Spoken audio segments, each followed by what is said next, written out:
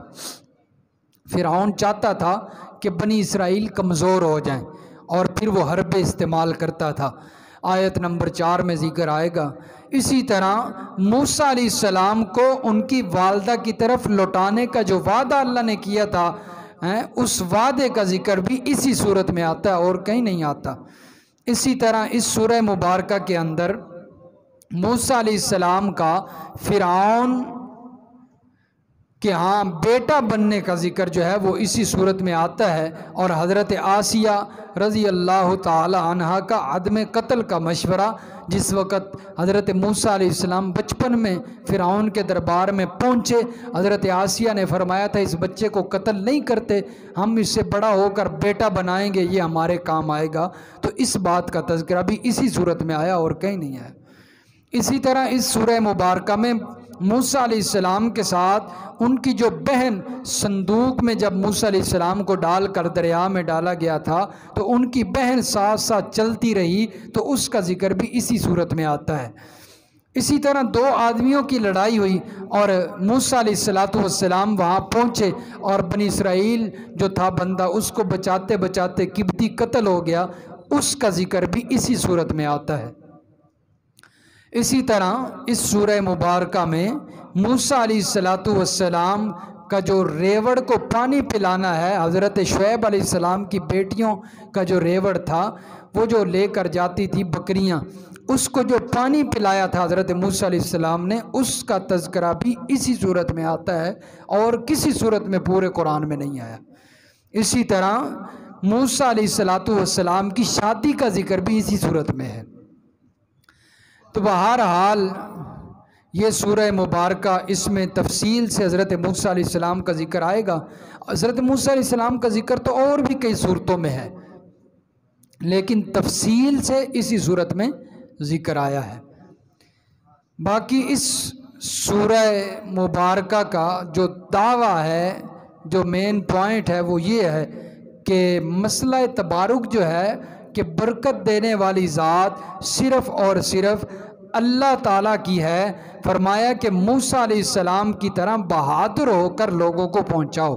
اللہ تعالیٰ اپنے محبوب پیغمبر کو یہ بتلانا چاہتے ہیں کہ جس طرح موسیٰ علیہ السلام نے یہ مسئلہ لوگوں تک پہنچایا، آپ بھی انہی کی طرح بغیر کسی جو ہے وہ ڈر کے، بغیر کسی خوف کے بہادر بن کر لوگوں تک پہنچاؤ۔ باقی اس سورہ کا خلاصہ جو ہے وہ مختصر سن لیں، پھر ہم انشاءاللہ یہ سورت پڑھتے ہیں، شروع کرتے ہیں۔ اس سورت کے اندر کیا کیا بیان ہوگا؟ یہ جو سورت ہے، اس سورت میں موسیٰ علیہ السلام کی نبوت سے پہلے والی جو زندگی ہے، نبوت ملنے سے پہلی زندگی، اس کا ذکر آئے گا۔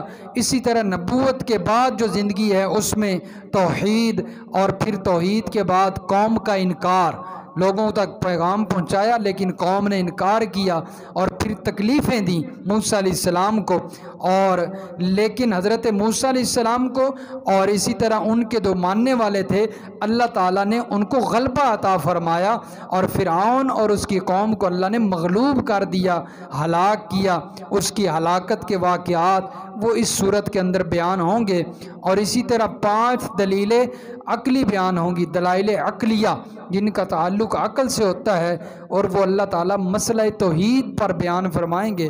ایک دلیل نقلی آئے گی، اور اس صورت میں 6 امور ایسے آئیں گے جن کا تعلق نبی علیہ السلام کی ذات سے ہے، تو اللہ تعالیٰ اس صورت میں یہ بیان فرمائیں گے۔ اس صورت کی 88 آیات ہیں۔ کتنی آیتیں ہیں جی؟ 88 آیات ہیں اور 9 رکوع ہیں، اور 1454 کلمات ہیں، اور 4011 حروف پر یہ سورت مبارکہ مشتمل ہے۔ اس کے اندر جو حروف آئے ہیں، باقی انشاءاللہ ساتھ ساتھ جو ہے وہ چیزیں چلتی رہیں گی۔ یہ دیکھیں جی، سورت کے شروع کے اندر ایک لفظ آیا، حروف مقطعات، جس کو کہا جاتا ہے طا سین میم۔ اس کو کیا کہا جاتا ہے جی؟ حروف مقطعات، یعنی وہ حروف جن کو کیا کیا جاتا ہے؟ کاٹ کاٹ کر پڑھا جاتا ہے۔ طا سین میم، ہر ایک حرف کو الگ الگ پڑھا جا رہا ہے، حالانکہ باقی ایسے نہیں پڑھے جاتے۔ اب آگے لفظ ہے حرف ہے نا تل کا، یہ 3 حروف ہیں لیکن ان کو اکٹھا پڑھا گیا ہے، کاٹ کاٹ کے نہیں پڑھا گیا۔ لیکن طا سین میم یہ حروف مقطعات ہیں، ان کو کاٹ کاٹ کے پڑھا جاتا ہے۔ ان کی مراد میں پہلے بھی عرض کر چکا ہوں، اللہ ہی جانتے ہیں، اللہ کے علاوہ کوئی نہیں جانتا۔ یہ اللہ کے راز ہیں، اور اللہ کے راز اور کسی کے بھی رازوں کے پیچھے نہیں پڑنا چاہیے۔ تو اللہ کے راز ہیں، اللہ کے رازوں کو بھی ہمیں پیچھے پڑنے کی ضرورت نہیں ہے۔ اس پر ایمان لانا ضروری ہے، جس طرح کہ باقی قرآن پر ایمان لانا ضروری ہے۔ یہ بھی اللہ کی طرف سے نازل کردہ ہیں۔ یہ جو حروف مقطعات ہیں، یہ پورے قرآن میں حروف جن کو مقطعات کہا جاتا ہے، یہ 14 حروف آئے ہیں۔ کتنے حروف ہیں جی؟ 14۔ اور یہ 29 سورتوں کے شروع میں آئے ہیں۔ 29 کتنی سورتوں کے شروع میں؟ 29 سورتوں کے شروع میں حروف مقطعات آئے ہیں۔ کسی جگہ پہ طا سین میم ہے، کسی جگہ پہ ہا میم ہے، کسی جگہ پہ صاد ہے، قاف ہے، اسی طرح طٰہٰ، الف لام میم۔ یہ مختلف طریقوں سے جو حروف آئے ہیں، یہ 29 سورتوں کے شروع میں آئے ہیں۔ باقی انشاءاللہ ساتھ ساتھ ہم پڑھتے رہیں گے۔ دیکھیں جی، فرمایا تِلْکَ آیاتُ الْکِتَابِ الْمُبِینِ، یہ آیتیں جو ہیں جو ہم پڑھنے لگے ہیں، یہ فرمایا کہ اس کتاب کی آیتیں ہیں جو المبین کتاب ہے، واضح کتاب ہے، کھول کھول کر بیان کرنے والی کتاب ہے۔ نَتْلُو عَلَيْكَ مِن نَبَإِ مُوسَىٰ وَفِرْعَوْنَ بِالْحَقِّ لِقَوْمٍ يُؤْمِنُونَ، فرمایا ہم آپ پر میرے پیغمبر صلی اللہ علیہ وسلم موسیٰ علیہ السلام اور فرعون کی کچھ قصے، کچھ واقعات، کچھ خبریں پڑھنے لگے ہیں، تلاوت کرنے لگے ہیں، بالحق کی حق کے ساتھ ہیں، بالکل ٹھیک ٹھیک ہیں، جیسے اللہ تعالیٰ کی طرف سے نازل کردہ ہیں۔ اسی طرح فرمایا میرے پیغمبر جو ہے وہ آپ پر یہ نازل جو ہو رہی ہیں ٹھیک ٹھیک، لقوم یؤمنون، اس قوم کے لیے جو ایمان رکھتے ہیں۔ فرمایا جو لوگ ایمان والے ہیں، طلب والے ہیں، انابت والے ہیں، وہ ان واقعات سے فائدہ حاصل کرتے ہیں۔ تو میرے دوستو، قرآن مجید میں اللہ تبارک و تعالیٰ نے جو انبیاء کے واقعات بیان فرمائے ہیں، تو ان واقعات کو اگر لوگوں کے سامنے بیان کیا جائے تو وہ بھی ختم نہیں ہوتے، تو وہ بھی لوگوں کی ہدایت کے لیے کافی ہیں۔ چاہے جائے کہ ہم بزرگوں کے قصے کہانیاں اور واقعات لوگوں کے سامنے بیان کر رہے ہوں، فلاں حضرت صاحب کی یہ کرامت ہے، فلاں حضرت صاحب کے ساتھ یہ واقعہ پیش آیا، جو قرآن نے واقعات بیان فرمائے ہیں ان سے بڑھ کر کوئی واقعات ہدایت کے لیے نہیں ہو سکتے۔ تو ہدایت کے لیے صرف قرآنی واقعات، فرمایا ہم یہ واقعات اور یہ خبریں اور قصے، فرمایا ہم آپ پر یہ تلاوت کرتے ہیں۔ ایک چیز رہ گئی کہ اس سورت کا نام سورۃ القصص ہے۔ اس کا نام سورۃ القصص کیوں رکھا گیا؟ کیونکہ اسی سورت میں قصص کا لفظ آیا ہے۔ کس کا لفظ آیا جی؟ قصص کا لفظ آیا، ہم آگے پڑھیں گے تو وہ انشاءاللہ آ جائے گا۔ اس لیے اللہ تبارک و تعالیٰ نے اس سورت کا نام بھی سورۃ القصص رکھا ہے، اور یہی الفاظ اللہ تبارک و تعالیٰ نے سورہ یوسف میں بھی بیان فرمایا۔ یہ صرف قصص، یہ صرف کیا ہے؟ قصص ہے، وہ ہے احسن القصص۔ سورہ یوسف کیا ہے؟ نحن نقص علیک احسن القصص، وہ احسن القصص، بہترین، اس سے بھی بڑھ کر اعلیٰ قسم کے فرمایا واقعات، حضرت یوسف علیہ السلام کا واقعہ۔ ان فرعون علا فی الارض وجعل اہلہا شیعا، اللہ تبارک و تعالی فرعون کا اجمالی تذکرہ فرما رہے ہیں، آگے تفصیل شروع ہوگی۔ جو آج کا درس ہے اس میں اجمالی ایک خاکہ بیان کیا گیا ہے کہ آگے تفصیل کس بات کی آ رہی ہے۔ فرمایا حضرت موسیٰ علیہ السلام اور فرعون کا قصہ بیان ہو رہا ہے، ان کا واقعہ بیان ہو رہا ہے۔ فرعون زمین کے اندر سرکش ہو چکا تھا، علا فی الارض، باغی ہو گیا تھا۔ سورۃ النازعات میں اللہ تبارک و تعالی فرماتے ہیں اسی بات کا تذکرہ کرتے ہوئے، حوالہ دیکھ لیں جی، سورۃ النازعات پارہ نمبر 30، آخری پارہ۔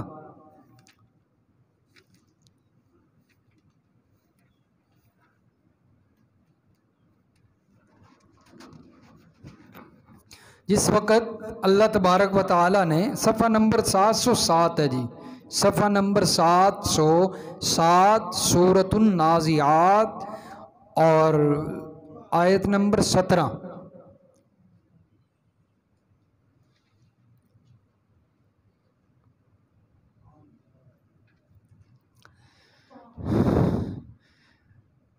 حضرت موسیٰ علیہ السلام کو جب اللہ نے بھیجا تو اللہ نے کیا فرمایا؟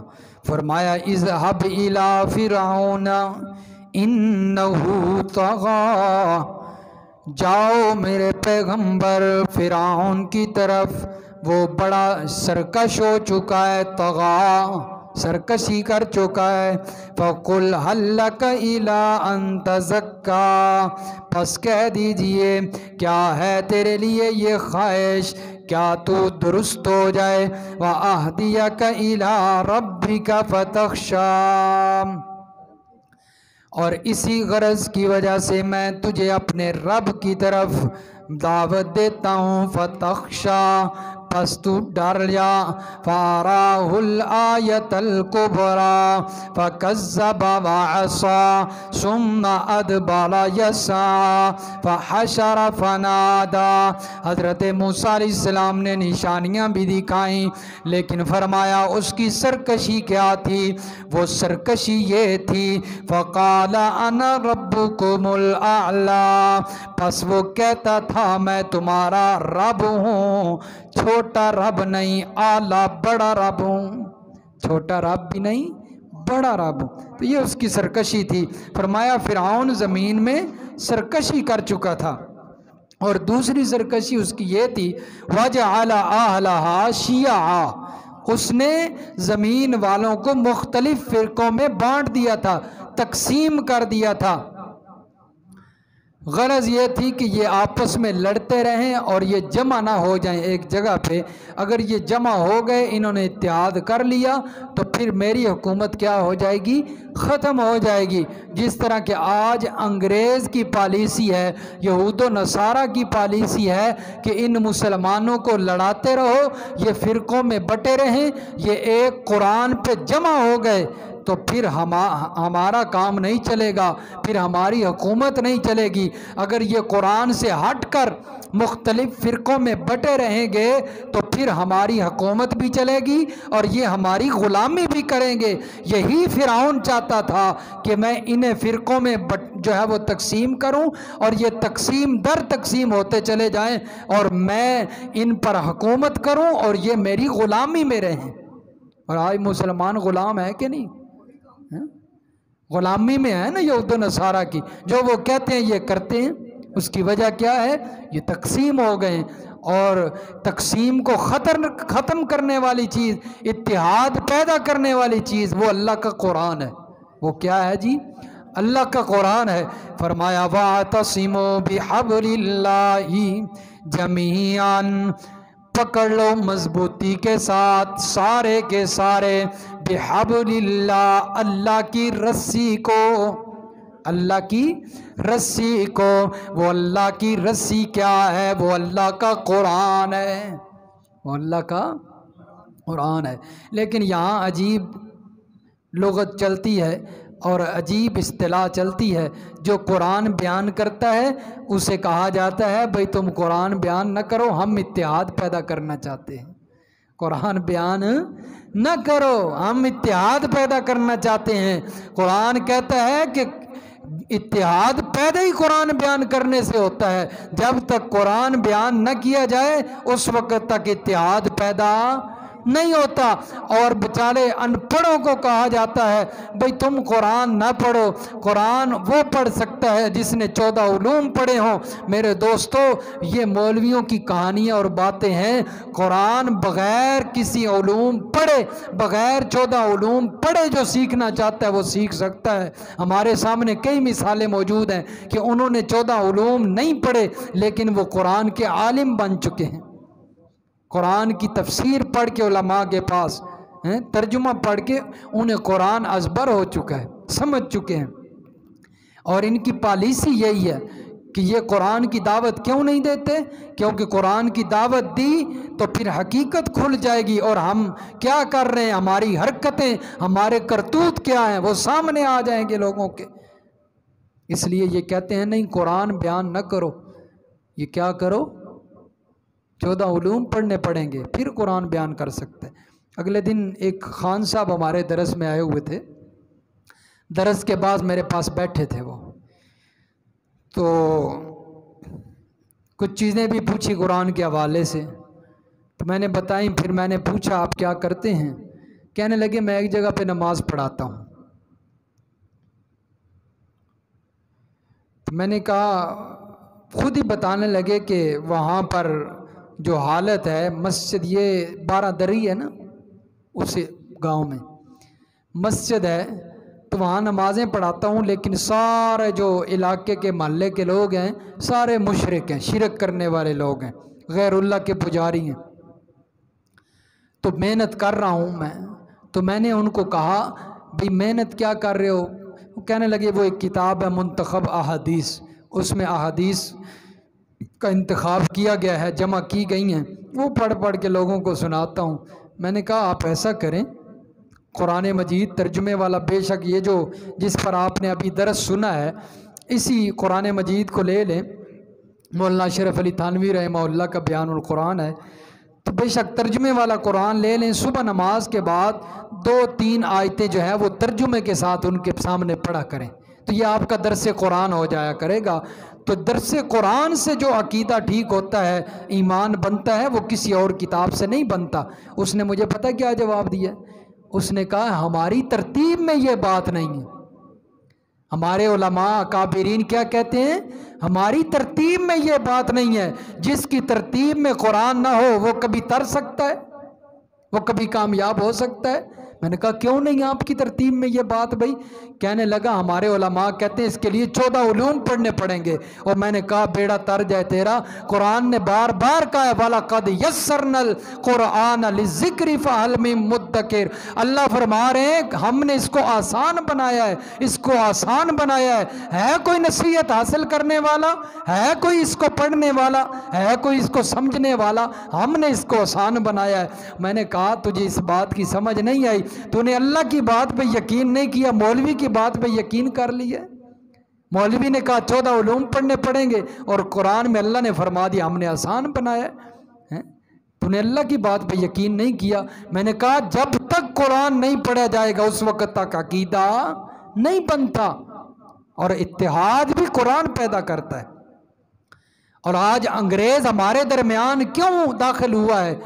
اس کی پالیسی جو اس نے بنائی وہ کیوں کامیاب ہے؟ اس کی وجہ یہ ہے کہ قرآن بند ہے، ہماری زندگیوں میں قرآن نہیں ہے، قرآن نہیں ہے ہماری زندگیوں میں۔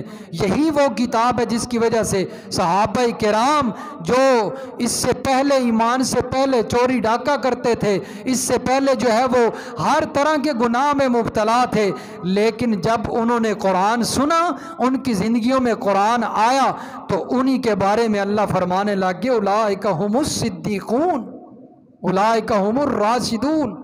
وہ محافظ بن گئے، سچے بن گئے، وہ حفاظت کرنے والے بن گئے، باحیا بن گئے، جو ہے وہ غیرت مند والے بن گئے۔ تو فرمایا یہ خوبیاں، یہ تبدیلیاں ان کے اندر جو پیدا کی ہیں، یہ کس نے پیدا کی ہیں؟ قرآن نے آ کر۔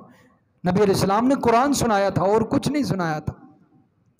تو اس لیے فرمایا قرآن کے قریب آؤ، قرآن کے قریب آئیں گے تو یہ جماعتیں ختم ہوں گی، یہ فرقے ختم ہوں گے، اور ایک رسی کو مضبوطی کے ساتھ پکڑیں۔ لوگ کہتے تو ہیں کہ ہم قرآن پر متفق ہیں، لیکن قرآن بیان نہیں ہوتا۔ فرمایا فرعون نے بھی وَجَعَلَ أَهْلَهَا شِيَعًا، لوگوں کو فرقوں میں تقسیم کر دیا تھا۔ یہ جو شیعہ ہے نا، شیعہ، اس کا کیا مطلب ہے؟ شیعہ ایک فرقہ، شیعہ کئی فرقے۔ تو شیعہ اس بات سے خوش ہوتے ہیں جی دیکھیں ہمارا مذہب جو ہے، مسلک، اس کا نام قرآن میں آیا ہوا ہے شیعہ، لیکن وہ دوسری دلیل بھی دیتے ہیں نا حضرت ابراہیم کے بارے میں۔ حضرت ابراہیم علیہ السلام کے تذکرے کے ساتھ بھی شیعہ کا لفظ آیا ہے نا۔ سورۃ الصافات نکالیں جی، 12 نمبر 23۔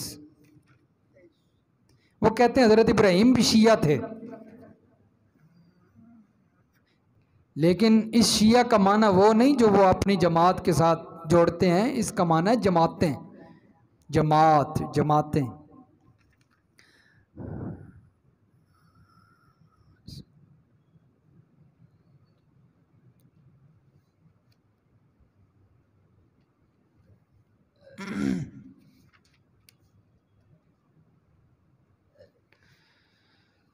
سورۃ الصافات پارہ نمبر 23،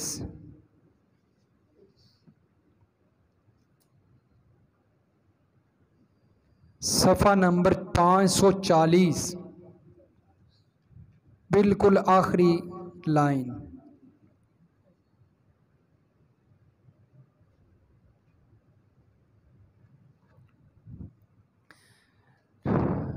ہاں جی نکل آیا جی. آخری لائن ہے سورۃ الصافات کی اور آیت نمبر 83. فرمایا وَإِنَّ مِن شِيعَتِهِ لَإِبْرَاهِيمَ، اور بے شک اسی طریقے سے ابراہیم بھی ہیں. وَإِنَّ مِن شِيعَتِهِ لَإِبْرَاهِيمَ، شیعہ کا مطلب جماعت، طریقہ، یعنی نوح علیہ السلام کے جو جماعت ہے، انبیاء کی جماعت ہے، انہی میں سے ابراہیم بھی ہیں. یہ مطلب نہیں ابراہیم شیعہ تھے.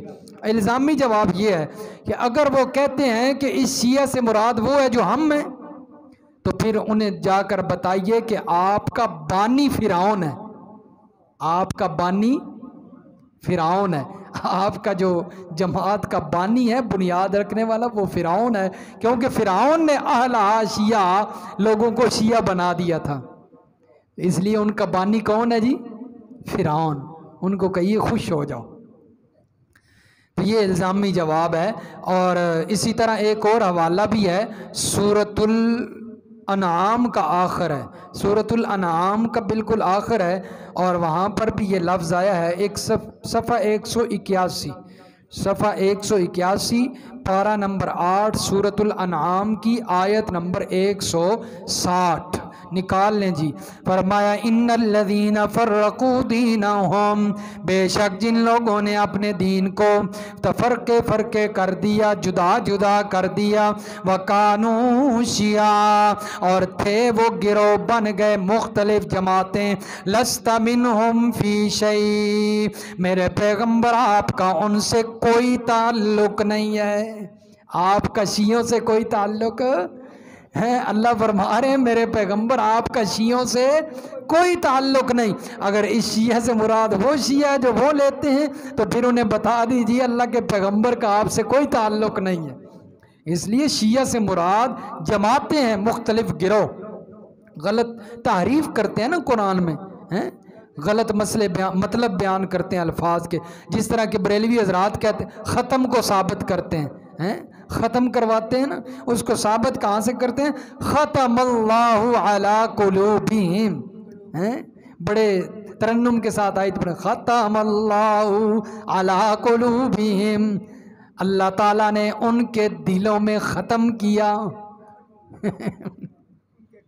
تو ختم کو یہاں سے ثابت کرتے ہیں، غلط معنی بیان کرتے ہیں جاہلوں کے سامنے، اور جاہلوں کو پتہ ہی نہیں چلتا، وہ سمجھتے ہیں شاید ٹھیک ہے. اس لیے تو میں کہتا ہوں قرآن سمجھو، قرآن پڑھو تاکہ پتہ چلے آپ کو. فرمایا فرعون نے مختلف فرقوں میں انہیں بانٹا، اور یستضعف طائفۃ منہم، ان میں سے ایک طائفے کو یعنی بنی اسرائیل کو وہ کمزور کرنا چاہتا تھا. یذبح ابناءہم، اور وہ کمزور کیسے کر رہا تھا؟ ان کے بیٹوں کو ذبح کرتا، عورتوں کو زندہ رکھتا خدمت کے لیے. مفسرین نے مختلف اقوال لکھے ہیں. جواہر القرآن میں شیخ القرآن مولانا غلام اللہ خان رحمہ اللہ نے 2 تفسیریں کی ہیں اس میں. ایک تو یہ ہے کہ فرعون کو خواب آیا تھا.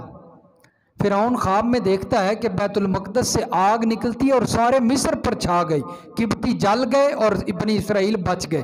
فرعون نہیں، جل گئے، بنی اسرائیل بچ گئے.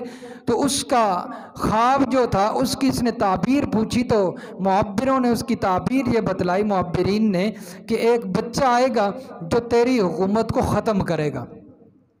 تو اس لیے فرعون جو ہے وہ بچوں کو قتل کروانے لگ گیا تھا. اور ایک دوسری تفسیر فرمائی ہے، فرمایا کہ فرعون سے پہلے جو حضرت موسیٰ علیہ السلام سے پہلے اور اس دور سے پہلے جو انبیاء آئے تھے، انہوں نے پیشن گوئیاں اور خوشخبریاں دی تھیں کہ فرعون کے دور میں ایک نبی آئیں گے، جلیل القدر پیغمبر آئیں گے جو اس کا آ کے قلع کما کریں گے، اس کو ختم کریں گے۔ تو اس لیے فرعون بچوں کو قتل کروا دیا کرتا تھا، کہیں وہ اسی میں وہ بچہ نہ ہو جس نے میرے سرے چڑھ جانا ہے۔ تو اس لیے امام راضی رحمہ اللہ فرماتے ہیں، وہ فرماتے ہیں یہ جو دوسرا قول ہے نا یہ بہتر ہے۔ انبیاء کی خوشخبریاں اور پیشن گوئیوں کی وجہ سے فرعون بچوں کو قتل کرواتا تھا۔ بہرحال اس کا مقصد یہ تھا کہ بنی اسرائیل کمزور ہو جائیں، عورتوں کو زندہ رکھتا تاکہ وہ خدمت، لڑکیاں بڑی ہو کر کیا کریں گی؟ ہماری خدمت کریں گی۔ یہ جو یستحیی ہے نا، یہ دو الفاظ سے لیا جا سکتا ہے، دو صیغوں سے لیا جاتا ہے۔ اگر یہ ہو حیات والے معنی سے، زندگی والے معنی سے، تو اس کا مطلب ہے وہ زندہ رکھتا تھا عورتوں کو۔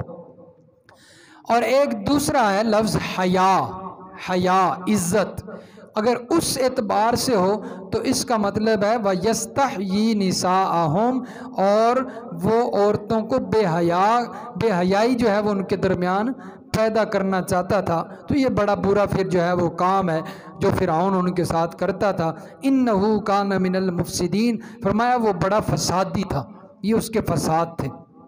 لیکن اللہ فرماتے ہیں وَنُرِيدُ، ہم چاہتے تھے، یہ شاہانہ کلام ہے، اللہ تعالیٰ شہنشاہ ہے نا، اللہ اپنی طرف نسبت کر رہے ہیں، ہم چاہتے تھے ان نمن علی الذین، ہم جو کمزور لوگ ہیں زمین میں، ہم ان پر احسان کرنا چاہتے تھے بنی اسرائیل پر۔ اور وہ احسان کیا ہے؟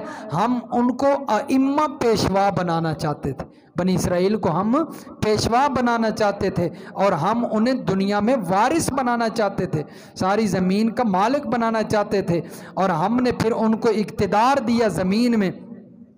اور فرمایا کہ ہم فرعون اور حامان اور اس کے لشکر کو ہم نے وہ چیزیں دکھائیں جس سے وہ خطرہ محسوس کرتے تھے۔ حضرت موسیٰ علیہ السلام سے خطرہ محسوس کرتا تھا فرعون، لیکن اللہ تعالیٰ نے وہی چیزیں اسے دکھا بھی دی۔ اسی طرح حامان جو جس چیز سے خطرہ محسوس کرتا، اپنی حکومت جانے سے وہ خطرہ محسوس کرتا تھا، اللہ نے وہ چیزیں دکھائیں اور لوگوں کو بتایا کہ جو اللہ چاہتے ہیں وہ ہوتا ہے، اللہ کی مشیت کے بغیر کچھ نہیں ہو سکتا، نہ پیسہ کچھ کرتا ہے، نہ کوئی جو ہے وہ ملازمین اور نہ ہی سیکورٹی کچھ کر سکتی ہے، ہوتا وہی ہے جو اللہ چاہتا ہے، جو اللہ کرتا ہے وہی ہوتا ہے۔ تو یہ اللہ تبارک و تعالیٰ نے اجمالاً تذکرہ فرمایا ہے، آگے انشاءاللہ تفصیل سے شروع ہوگا۔ یہاں پر 3 نام آئے ہیں، حضرت موسیٰ علیہ السلام کا، فرعون کا اور حامان کا۔ حضرت موسیٰ علیہ السلام کا نام پورے قرآن میں 136 مرتبہ آیا ہے، فرعون کا نام 71 مرتبہ آیا ہے، اور حامان کا نام پورے قرآن میں 6 مرتبہ آیا ہے۔ اللہ سمجھ نصیب فرمائے، عمل کی توفیق عطا فرمائے۔